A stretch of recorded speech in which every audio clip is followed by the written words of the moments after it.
What if Thanksgiving the one day meant for warmth and togetherness turned into a cold sentence the moment a son walked through the door and realized they weren't waiting for him? They were using him to clean up the mess.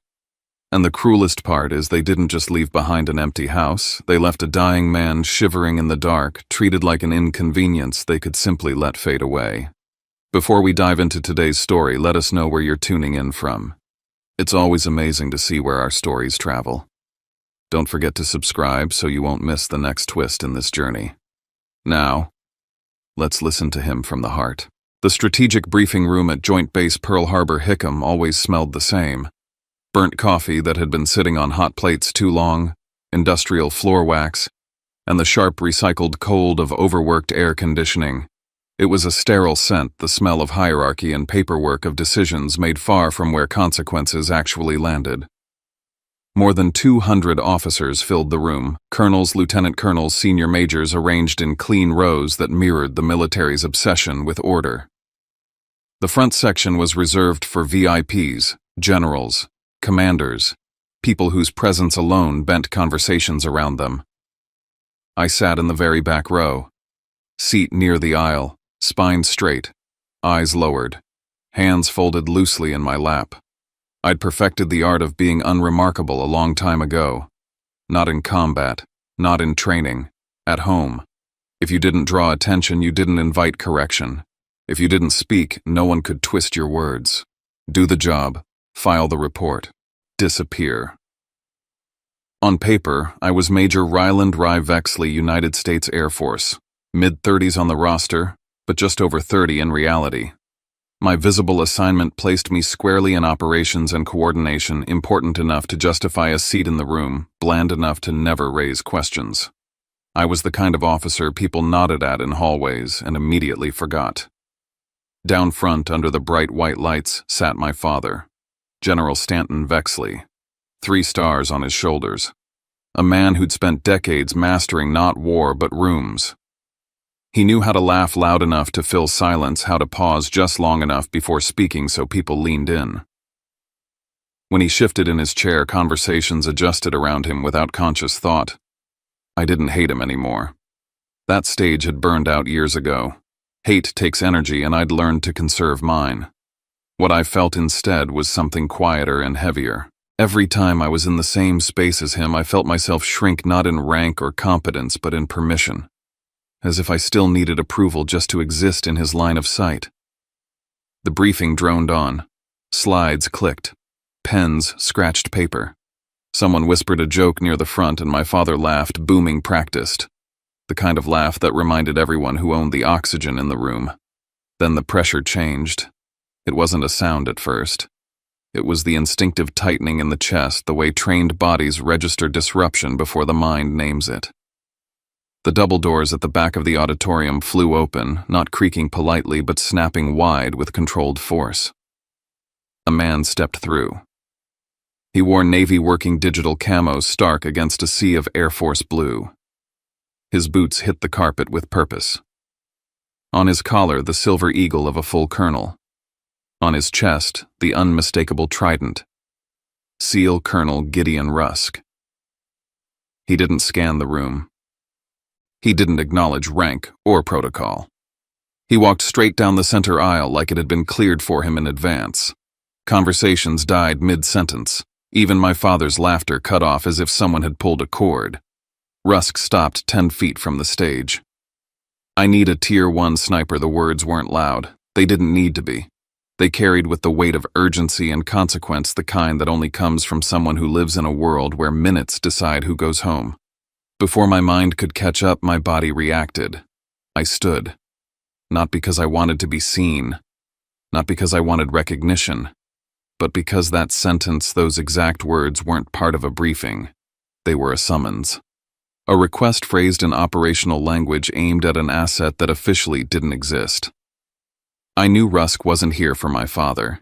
He hadn't cut through protocol and walked into a room full of generals to ask permission. He was here to find something buried. A chair scraped faintly behind me as I rose to attention. And then my father turned. He looked at me the way someone looks at a child who has spoken out of turn in public. Amused, annoyed, confident the situation was already under control. He laughed. It echoed across the room. "Sit down," he said, his voice ringing clear enough for every officer to hear. "You are a zero." A ripple followed. Not real laughter, not humor. The kind of noise people make when they're relieved they're not the target. Careers stayed intact when you laughed at the right moments. I sat back down. I didn't argue. I didn't look at him. I didn't explain. Something inside me shifted anyway. Not humiliation. Not anger. A countdown. Because that sentence wasn't new. "You are a zero" was just the polished public version of a message I'd heard my entire life at dinner tables, at garden parties, in every space where my father needed the family to look a certain way. As I lowered myself into the chair, the smell of coffee faded. The hum of the air conditioner blurred. In its place came the scent of polished wood and roasted turkey. And I was 18 again, back in Annapolis. Thanksgiving. The house in Annapolis looked like something out of a brochure, colonial lines, manicured lawn, white trim so clean it felt untouchable. Inside it was a museum dedicated to my father's career. Framed photographs of him shaking hands with senators. Shadow boxes filled with medals arranged at perfect angles. An American flag folded into a crisp triangle on the mantel. I was 18. The dining table stretched long beneath the chandelier, set with the good china, the kind no one dared chip. The television in the living room played a football game loud enough to fill the gaps between sentences. The crowd roared. Plates clinked. My mother moved back and forth from the kitchen with practiced precision, placing dishes as if alignment itself could keep the peace. I'd been holding my news for weeks, waiting for the right moment. I believed naively that Thanksgiving might soften him. A day built around gratitude, family. I cleared my throat. "Dad," I said. He didn't look up right away. He kept cutting his turkey neat and deliberate. "What is it?" I felt my pulse in my ears. "I got the letter. I was accepted." That made him pause. Just slightly. "Accepted where?" "The Air Force program," I said. "The advanced track. Recon and sniper pipeline." I told him about the scores, the evaluations, the benchmarks that eliminated most candidates before they even started. I didn't boast. I just laid out the facts the way the military had taught me to. My mother froze with the gravy boat halfway to the table. Her eyes flicked to his face, hopeful. Waiting. He finally looked at me. Not with pride, with confusion. As if I'd announced plans to run away with the circus. "That's not realistic," he said flatly. "You're better suited for coordination, logistics, safe roles." "It's not safe," I said quietly. "But it's real. And I qualified." He laughed once. Sharp, dismissive. "War isn't a spreadsheet," he said. "You don't have the stomach for it." When I tried to push back, he cut me off with a raised hand. End of discussion. Then he turned to my brother Bo sitting across the table. His voice changed, warmed. "No rush figuring things out," he told him. "You know your limits. I'm proud of that." Bo smiled, unbothered. He'd dropped out of school months earlier and spent most days drifting. That was acceptable. I looked down at my plate. The turkey tasted like nothing. Later that night, after the house went quiet, I lay on the floor of my bedroom and reached under the bed. I pulled out a shoebox I kept hidden behind dust and old memories. Inside were ribbons, target sheets with tight groupings, certificates from summer marksmanship camps I'd attended without telling him.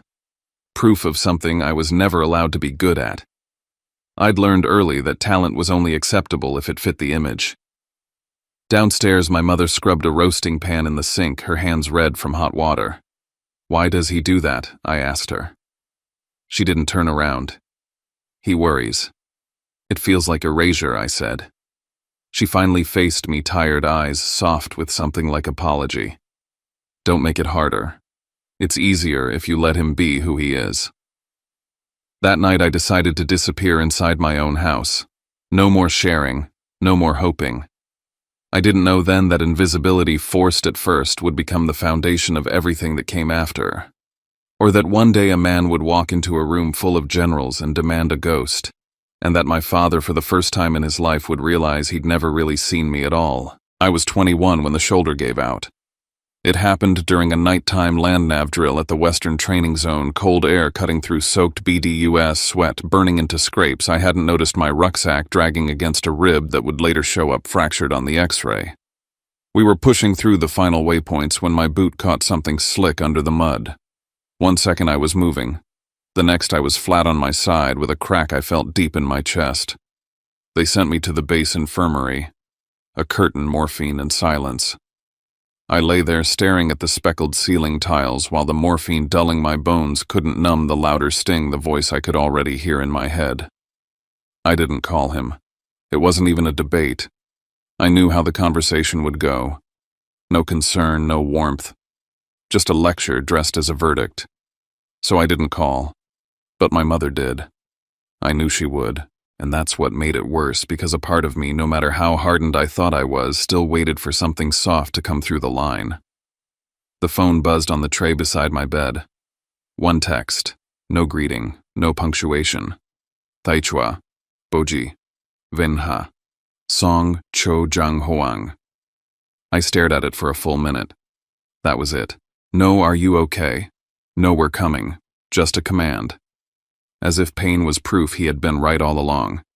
And then the kicker, a suggestion that I should come back, settle down, marry someone suitable, maybe help out in Annapolis or take some safe Pentagon-adjacent job where his friends could monitor me, an ornamental life. Predictable, safe, leashed. I turned off the phone. And in the fluorescent quiet of that medical bay, I asked myself something that shifted everything. If he was never going to see me, never going to accept me, then what the hell was I living for? It hit me like clean air after a long dive I'd spent my whole life moving around his shadow, waiting for his gaze to soften, for his voice to change. But the truth was brutal and liberating. He didn't want a son. He wanted a mirror, and I refused to be that. The moment I could stand again, I submitted my transfer packet. The hardest route, the quietest route. A program where visibility got you killed, where your last name meant nothing unless someone was carving it on a plaque. I signed up for the one path he couldn't contaminate because it didn't exist on his radar. The track where my very existence had to vanish in order to succeed. I wasn't doing it to prove him wrong anymore. I was doing it to cut the cord, to turn every echo of his voice into static. The first thing I did when I returned to training was change how I walked, how I breathed, how I stood in a crowd. I started erasing myself in ways that felt deliberate, almost sacred. Ghost wasn't my name yet, but the blueprint had been drawn, and the number 13, that would come later.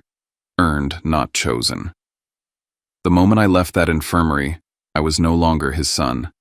I was no longer waiting to be seen. I had started becoming someone no one could track, not even him, and that made all the difference. Mississippi doesn't play fair. Camp Shelby deep in the pines smells like mildew and rot. The air clings to your skin like guilt.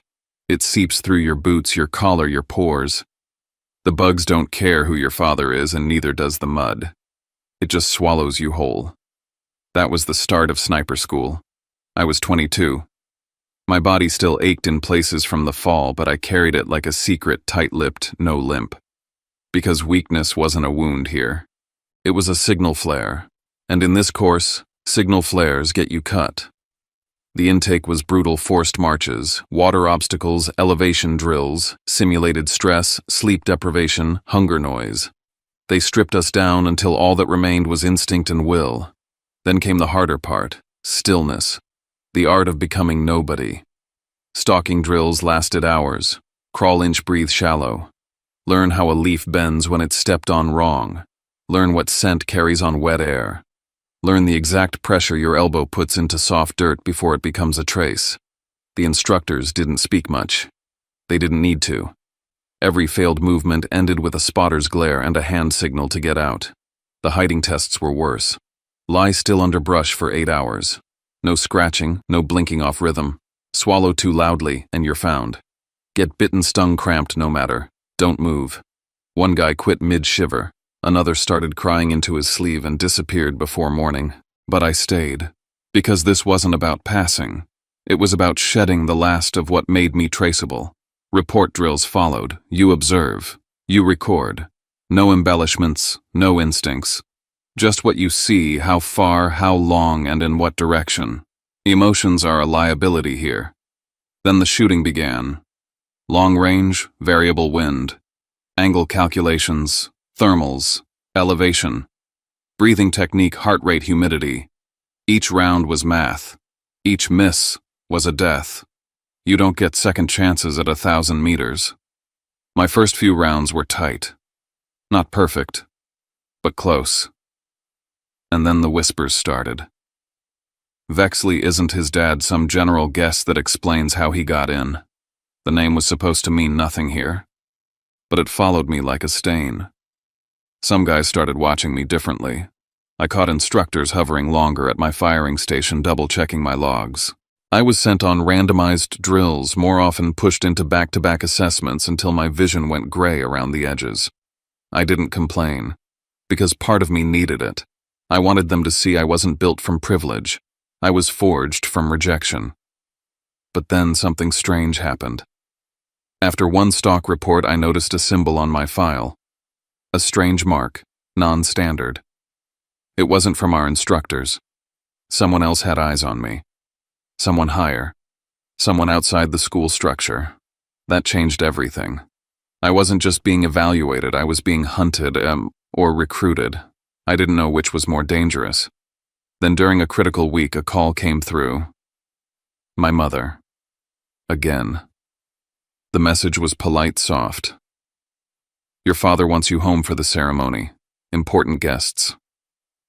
I stared at the notification. If I called back, I'd break the rhythm I'd spent weeks mastering. If I gave in even just to explain, I'd lose the one thing I was finally starting to feel: autonomy. So I didn't answer. First time in my life. And it nearly cost me everything. That same night during a live concealment drill, my body revolted. Hours without motion. Bladder screaming. Muscles locking. I had to make a choice between personal dignity and mission fidelity. I chose the latter. And when the drill ended and I peeled myself out of the earth smelling like filth and shame, I expected the self-disgust to come roaring in. But it didn't. Something else rose up instead. Power. The power of not needing approval. Of doing what needed to be done regardless of how it looked. Of knowing I could endure things most people never even imagined and not fold. My father once told me shame was what kept a man decent. But here it was, the ability to live beyond shame, that kept me alive. I passed that final test. They kept me. And now someone somewhere knew my name for a reason that had nothing to do with bloodlines. I was becoming a ghost. And the question I couldn't shake was, who saw that coming? And what did they want with me next? Afghanistan doesn't care who you are. Not your name. Not your bloodline. Not your rank.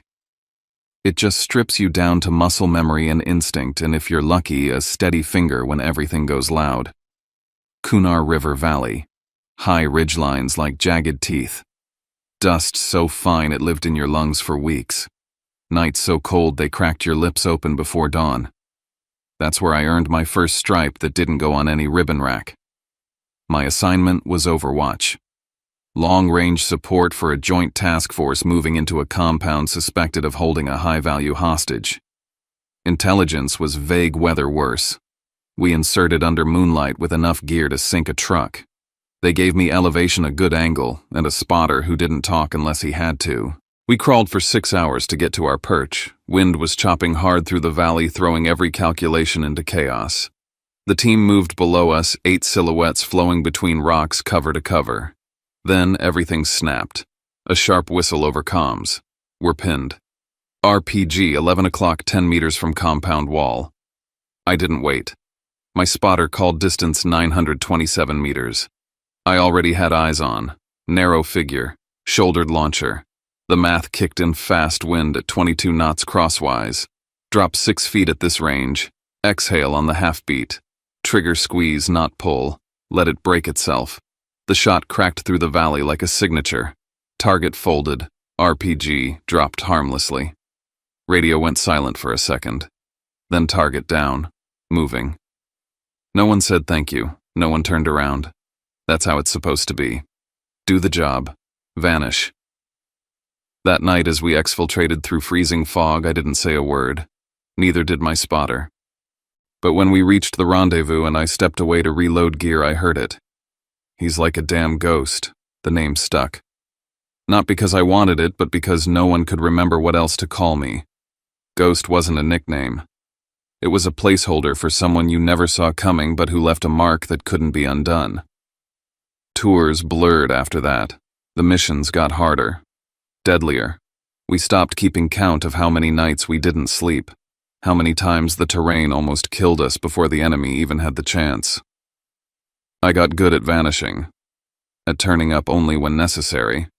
At collecting intel, coordinating support fire, watching people walk away alive because I pulled the trigger when no one else could. Some of those missions never existed on paper. Others lived in black folders with no names. I never asked questions. I didn't debrief more than was required. I learned to wear silence like armor. And in that silence, someone noticed. His name was Gideon Rusk. He wasn't my father. Thank God. Rusk was attached to one of the Allied commands. Rough edge to his voice, dry humor, the kind of man who didn't waste oxygen asking about your resume. First time we met, he looked me up and down, then just asked, "You get the job done?" I nodded. He grinned. Then that's all I need to know. That was the first time in my life a man in authority didn't try to shrink me to fit his image. The contrast hit me hardest when I came home on leave. Annapolis, my parents' house, big garden party full of people who smiled without showing teeth, contractors, generals, senators, aides. I was barely through the back gate when someone asked, "And where's our soldier boy been hiding these days?" I opened my mouth, just enough to say something real. Not classified, but real. Before I could speak, my father's voice cut clean across the patio. "Oh, he's been in Europe, studying, finding himself, you know." A polite chuckle. Glasses clinked. I just stood there, half a step behind him, close enough to be part of the family photo, but far enough to feel like a prop. He looked right past me as he said it. Not even a glance. And I realized something gut level, something that changed the whole shape of our war. My father wasn't just ashamed of me. He was afraid of what I'd become. Because what I'd become didn't fit his script. The war I fought didn't have medals he could pin on my chest at fundraisers. The life I lived didn't come with talking points. If he acknowledged who I really was, he'd have to surrender control of the story. And he would never do that. I didn't call him out, didn't ruin the party, didn't challenge the lie. Because in that moment I understood something deeper than anger. Silence wasn't surrender, it was strategy. So when I returned to my unit, I filed one request reassignment to a more permanent classified division. No more temporary deployments, no more visibility. Total erasure from conventional command structures. I knew the risks, I accepted the terms, because if my father needed to control the narrative, then I would become someone no narrative could touch. Someone who lived off the record, a ghost. And if I was going to become that, I'd have to pick a number. But not just any number. One that would make sure he never wrote over me again. 7 days before the Hawaii briefing, I sat at a table in D.C. that didn't belong to any war room.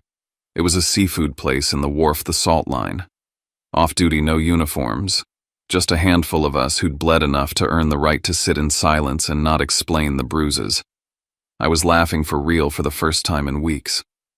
Something about the oysters being overpriced and the beer tasting like melted metals. Then Master Sergeant Tessa Rourke, sharp-eyed 2 decades in, looked at me and said quietly, "You know he's not blind, right?" I paused mid-sip. She didn't wait. "He knows exactly who you're becoming. That's what scares him. Not that you're reckless, that you're respected." I didn't answer. She leaned in. People like him don't fear failure. They fear irrelevance. And you're not asking for permission anymore. An hour later, my phone buzzed. Text from my father. "Be home by 1900. Need patio cleaned and grill ready. VIP guests. Wear something clean. Nothing military." I stared at it. "No, please. No curiosity about where I'd been. Just an order like I was on staff. And the final line, that was the kicker. Nothing military. Translation: don't remind people you're a soldier. Don't make them uncomfortable. Don't overshadow me. I drove to his house in silence. When I arrived, the prep was already in motion. Landscapers, caterers, music cues. The entire backyard turned into a staging ground for political theater. My father wasn't hosting a BBQ. He was orchestrating a power display. I wasn't a guest. I was a stagehand. Somewhere between wiping down stainless steel and organizing wine bottles, I found a memo tucked under a stack of folders. Unmarked, misplaced. But the name on the scheduling note caught my eye. Mine. The meeting it referenced a personnel review I never attended because I'd never been told. And the signature A 3-star who owed my father a favor. My chest went cold. He hadn't just dismissed me. He'd sabotaged my upward track, kept me off leadership rotations, boxed me into non-transferable positions, all under the banner of what's best. He wanted me nearby, visible, contained. That night at the Joint Base Andrews Gala, everything came to a head. I wore my dress uniform, regulations sharp, no frills, just the truth. My father frowned when he saw me, not angry, calculating. I watched it happen. The moment he realized I wasn't decoration anymore. Then it got worse. A junior officer, former teammate, approached me, saluted, called me sir. Respect clean and public. My father swooped in fast. "Ah, this is my son," he said loud enough to drown the salute. "He's helping us out tonight." Helping. As if I was bartending. 10 minutes later, he handed me a drink order and asked me to deliver it. To a man who'd once flown out a wounded Marine under sniper fire. I took the tray, walked it across the room, set it down without flinching. Because I wasn't playing his game anymore. I was studying the room. Who watched? Who looked away? Who saw the humiliation and pretended it wasn't there? Outside near the vehicles, he caught my arm. Fingers like a clamp. "You think I can't shut you down?" he hissed. "I built your career. I can unbuild it." I looked down at the red mark rising on my skin, and I smiled. Not out of defiance, but clarity. Because that's when I understood this wasn't about love. This was about control. And control ends the second you stop letting someone define you. That night, I didn't sleep. I stared at the ceiling of my hotel room until sunrise. Then I stood in front of the mirror. Not to adjust anything. Not to prepare. Just to look. To witness the version of myself who would walk into that Hawaii briefing and not flinch. Who would no longer sit down when my father smiled. Who would wait calm, precise for the moment someone in that room asked a single question. Call sign. And I would answer. With the name I earned. Not the one I was given. The briefing room at Joint Base Pearl Harbor Hickam felt exactly the same as it always did. Burnt coffee, floor wax, cold air that never quite reached the corners. Rows of officers sitting in careful symmetry uniforms pressed notebooks open more out of habit than necessity. The lights were too bright, the kind that flattened faces and erased nuance. I took my seat in the back row again. Same posture, same discipline, same practiced absence. On every visible system, I was still just Major Ryland Vexley, an operations officer with a clean record and an unremarkable paper trail. Nothing that justified attention. Nothing that explained why I'd been summoned to a room this full. My father sat up front exactly where he always sat. General Stanton Vexley didn't need to speak to dominate a space. His presence alone rearranged it. People angled their shoulders toward him without thinking. Laughter clustered around his chair. He looked comfortable, in control, certain of the story this room was about to tell. I wasn't afraid. That surprised me. What I felt instead was a narrow calm, the kind that comes right before contact. I knew something was coming. I also knew my father would try to pull me down the way he always had, publicly, casually, with a smile sharp enough to draw blood. The double doors slammed open behind us. Not ceremoniously, not politely. A man in navy digital camo walked straight down the center aisle like the room belonged to him. He didn't acknowledge rank protocol or the 100 pairs of eyes tracking his movement. Colonel Gideon Rusk. He stopped 10 feet from the stage. "I need a Tier 1 sniper." The sentence cut through the room. Conversations died. Pens froze mid-scratch. Even my father's smile flickered. I stood up. Not to be brave.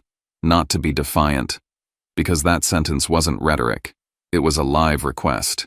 A call phrased in the language of urgency aimed at someone who knew exactly what it meant. Before I could say a word, my father turned in his seat. He laughed. Loud, confident. The kind of laugh meant to tell everyone else there was nothing to see. "Sit down," he said, voice carrying across the room. "You are a 0.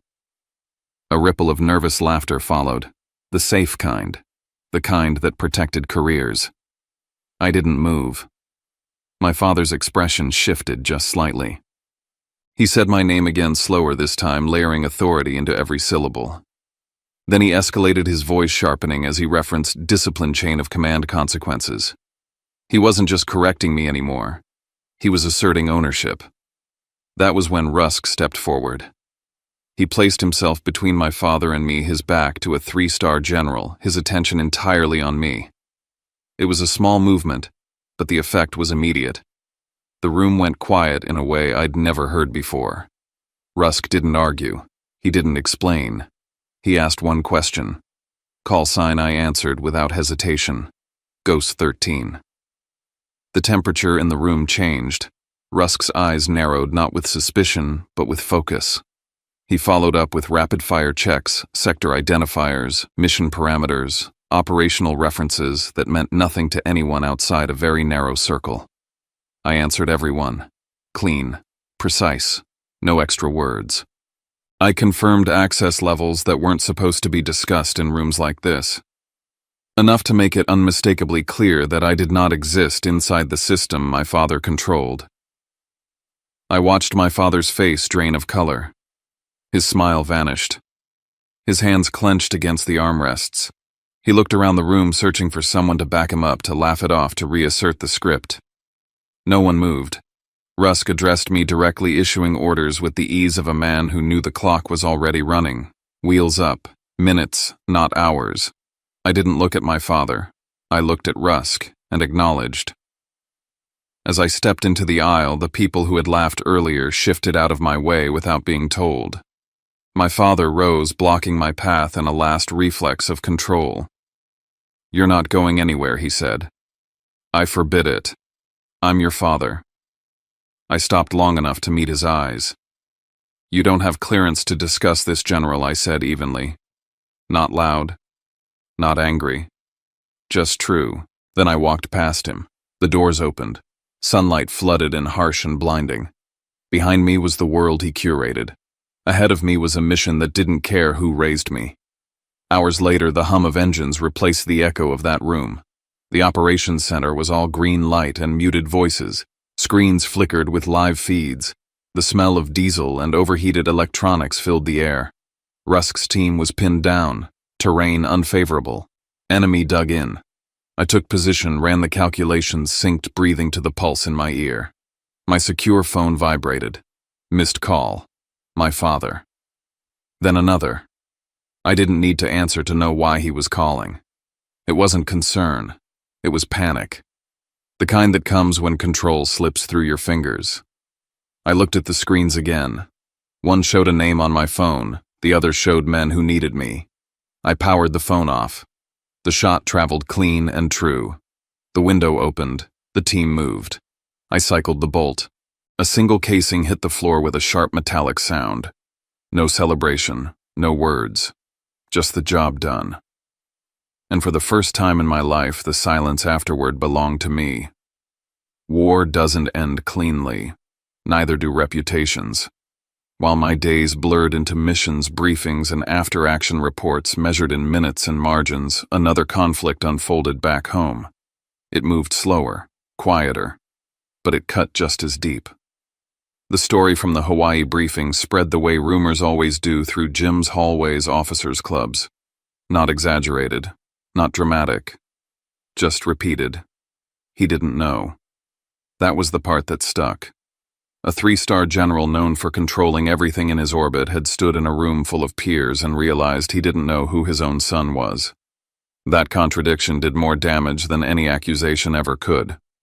When my father tried to regain control, he went to the tools that had always worked before rank and family. He called Colonel Adrian Cross, the officer responsible for visible personnel records, demanded full access, unredacted files, everything. Cross didn't raise his voice. He reminded my father that the line was recorded. He asked calmly whether my father was ordering him to violate federal law. The silence that followed lasted several seconds too long. That was new. Later at the officers' club, my father walked in like he always had, uniform, immaculate medals catching the light. No one stood. No one rushed over. People nodded politely and looked away. Chairs around the usual tables stayed empty. It wasn't punishment. It was worse. Indifference. When I heard about it, I didn't feel satisfaction. I felt something close to closure. Months later, we met in San Diego. Neutral ground. A small cafe in Little Italy. Cold air espresso machines humming a corner table where I could see the door. He arrived in civilian clothes, older, smaller somehow. He talked around the truth, about safety, about intentions. I didn't argue. I laid out terms. No public diminishment, no rewriting my life for appearances, no claiming my work as part of his legacy.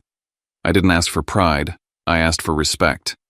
He didn't apologize the way movies say people should, but he called me Major. That was enough.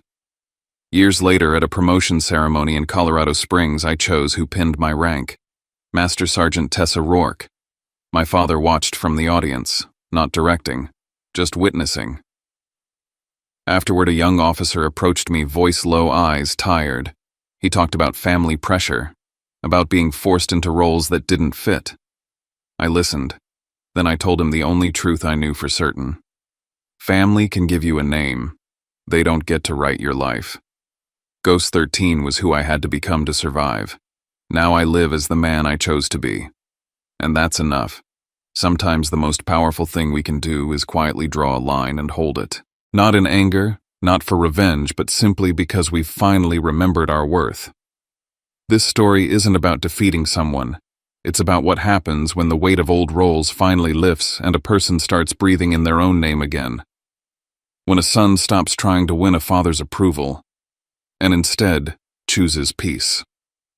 A real, steady kind. The kind that doesn't ask for permission. We all carry histories, some loud, some buried. But what we do next, what we choose to pass on or leave behind, that's where the real story begins. Maybe that's what today reminded us, that even silence can be a boundary. And sometimes it's the kindest one we've got. If this story touched something in you, or if you've ever lived through a version of it yourself, feel free to leave a few words below. We read every comment with care.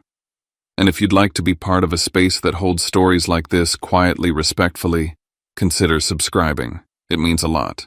We'll see you next time. We'll see you. Until then, take care of your peace and of each other.